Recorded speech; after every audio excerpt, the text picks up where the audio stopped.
What's going on, guys? Another episode of Growing Pains with Zion Haynes, the only show to answer the question, who asked? Now, if you're anything like me, you probably did distance learning last semester. You know those Zoom calls where you wake up, log in, mute yourself, turn off the camera, and then fall back asleep. You know, those type of classes. You see, after many years of being in school, and after several months of meticulously working, I have developed a secret program to guarantee you to get an A as well as very good success in your future. That's right! It's a 2-for-1 special. Two, now look back. 1, 2. But on a real note, I have talked with many students who are fearful about the distance learning as well as their prospects in the future. I know that quarantine has affected the job market and made a lot of people fearful. In fact, it affected my prospects in the future.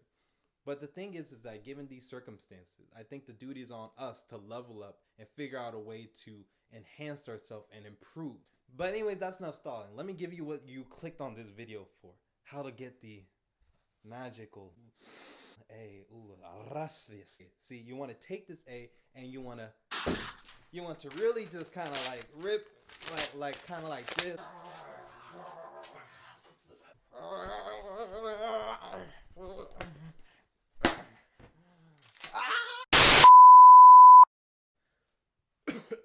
All right.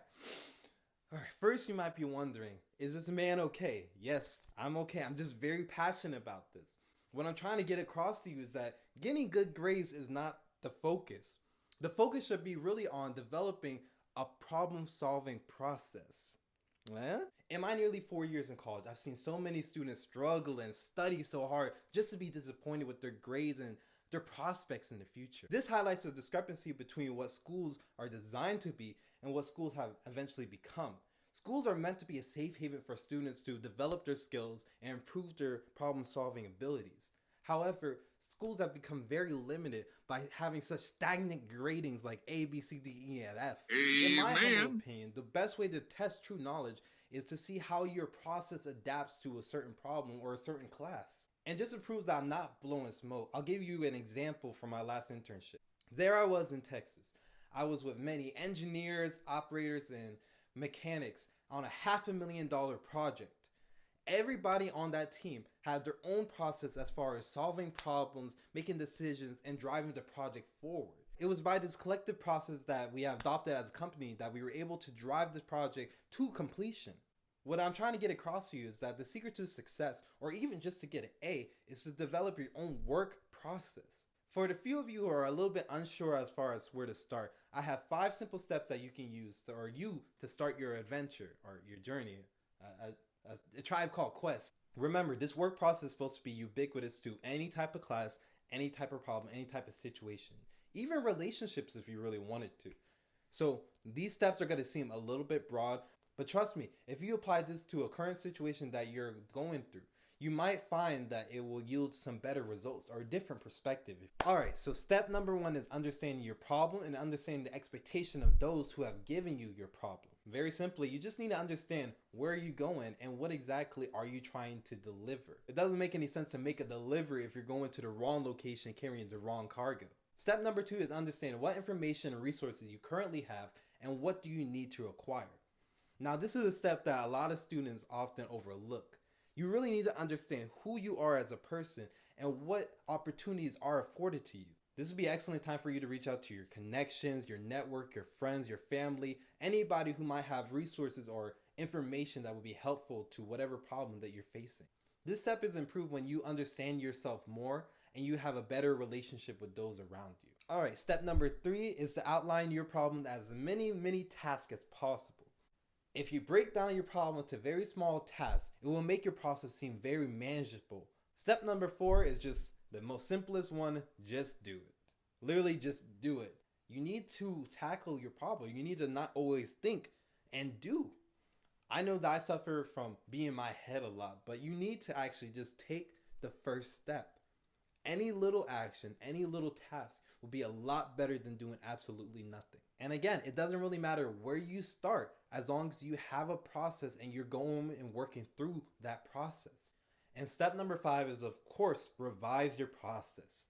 You need to take the good and the bad lessons that you learn along the way and reapply it to improve your process. Now, this is the most crucial step right here, because the difference between those who do the same thing for 20 years and those who end up becoming entrepreneurs, CEOs, etc., are those who revise their process. You need to be able to learn from your successes, your failure. You need to be able to humble yourself. You need to be able to see other people's processes and glean information. Revising your process is the only way that you can make sure that you get from an F to an A, from having no job to a job, from becoming a janitor to CEO. And I can't stress this enough. You have to have self-reflection and you have to be honest with yourself too. I know it's a little bit hard for all of us, but you have to be honest with yourself if you want this process to work. So with that said, let's review everything that we went over. Step number 1 is to outline your problem and identify what exactly is being tasked of you. Step number 2 is to understand your resources and what type of information is available to you. Step number 3 is to outline your problem and simplify it to as many little tasks as possible. Step number 4 is to give it the old college try. And step number 5 is to revise your process. Overall, the purpose of this video was to explain the fact that grades really don't matter. It's about the experiences that you have and the lessons that you learn from it. Those lessons can be applied to a process that can therefore be applied to whatever problem or whatever situation you're involved with. Like I said before, any successful person probably has a very successful process. Your worth as a student shouldn't be valued by your grades, but rather by your tenacity and your ability to apply knowledge in different circumstances. With that said, if you apply this process within school, you don't even have to worry about grades. Frankly, grades became a side effect to me. Getting A's and B's was a side effect of the fact that I was able to apply a process better. I was able to work outside of school. I was able to spend a lot more time doing extracurriculars, and I was able to make sure that I was successful by having a very strong process. You can too. But that concludes another episode of Growing Pains with Zion Haynes, the only show that answered the question, who asked you? Of course, remember to do the common YouTube things, like and subscribe, and include a comment about your experience in quarantine classes. Do you like them? Do you hate them? What do you think about it? Let's talk about it. Ooh, let's talk about it. I like when people be like, ooh, let's talk about it in the comment section. Like, I'm gonna be there texting you back like a DM or something like that. That's interesting. Be good, people. Have a great day. Vita say. Vita say. What does Vita say mean? Vitamin C? I'm talking about Vita say. Vida.